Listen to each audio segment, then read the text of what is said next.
Well, if you're the motherfucking dog, things are probably going to look like these more often than not.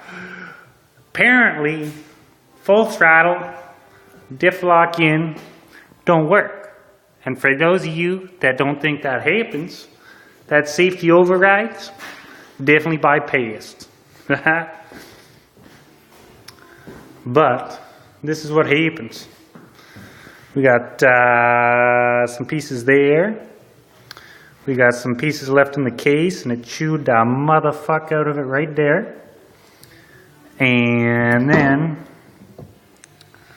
right in there, all those chewed motherfucking gears are fucked right up. So we got to get that back together tomorrow, hopefully. And then we're going to do the unveiling of the 800 ready for the snow.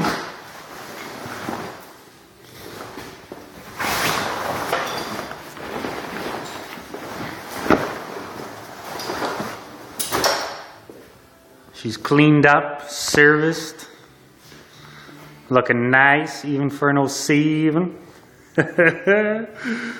And we got the battle boys right there where it's supposed to be. And then we got Slidnick stick, because I'm gonna fucking heave this thing so large. It's gonna be fucking round, probably. It's gonna be working, maybe looking like that, but hopefully not. Plates.